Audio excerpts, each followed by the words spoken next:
कौन सी आकृति है? अनाज। घनाभ। अब इस घनाभ में सिरा कितने होते हैं? एक, दो, तीन, चार और इसी तरीके से चार इधर, चार चार आठ, नौ, 10, 11, 12। इसमें शीर्ष कितने होंगे?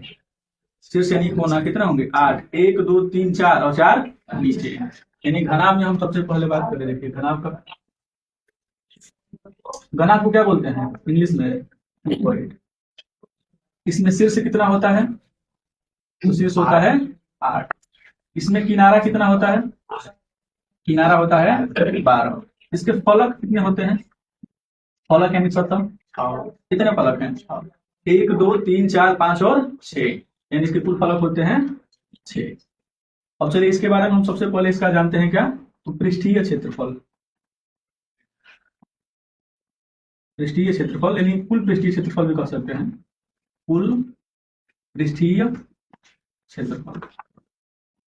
टी टीएसए क्या होता है? अब देखिए इसका कुल पृष्ठीय क्षेत्रफल कैसे निकालेंगे? तो कहीं ना कहीं इसका एक जो फलक दिख रहा है, कोई भी एक फलक उठा के देखेंगे तो किस आकृति में दिखेगा? आयत। तो किस आकृति में? आयत आकृति में। तो देखिए ये कहीं ना कहीं इसका लंबाई हो जाएगा एल, और ये क्या हो जाएगा? ऊंचाई। तो लंबाई गुणे ऊंचाई है कि नहीं है? अगर पूरे इसका क्षेत्रफल की बात करें तो जैसा इस साइड होगा दूसरे साइड भी उतना ही होगा।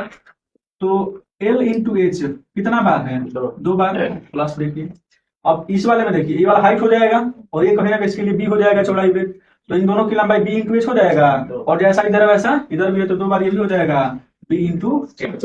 अब ये सरफेस हो गया, सरफेस अब नीचे वाला देखिए, तो नीचे वाला में एक एल बचा है और इस तरीके से अंदर की ओर मोटाई इसका बी। तो एल इंटू बी कितना बार? 2 बार।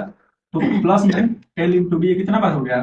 तो ये हो जाता है इसका संपूर्ण पृष्ठीय क्षेत्रफल। अब इसमें कोई वक्र पृष्ठीय क्षेत्रफल नहीं होता है, क्योंकि इसमें वक्र कहीं नहीं पे। जैसे हम बात करें, देखिए ये कौन सी आकृति है?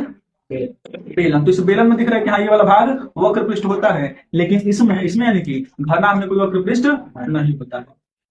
अब बात करते हैं घनाभ का विकर्ण क्या होता है। तो विकर्ण क्या होता है कि विपरीत शीर्ष को मिलाने वाली जो भुजा की जो लंबाई होती है, जैसे ये हो जाएगा और ये दोनों विपरीत शीर्ष हो जाएंगे। इसको मिलाने वाली जो रेखाखंड होगा, मिलाने वाला रेखाखंड, इसकी लंबाई को क्या कहेंगे? इसका विकर्ण कहेंगे। तो देखिए इसका विकर्ण कैसे निकालते हैं। पहले इन दोनों को निकालते हैं, नीचे वाला लाइन ये डिस्टेंस, तो ये क्या है? एल, और ये क्या है? बी।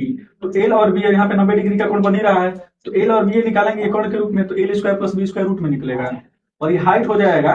तो इस तरीके से इस कोने पे जब जाएंगे ना, तो एल स्क्वायर बी स्क्वायर की लंबाई मिल जाएगा, और एक इसको लेंगे तो ये क्या निकल जाएगा? H square. तो कहीं ना कहीं इसका विकर्ण जो होगा वो होगा रूट में L square plus D square plus में एच स्क्वायर। कोई दिक्कत? अब देखिए इस फॉर्मूले को हम एक ट्रिक से भी याद कर सकते हैं।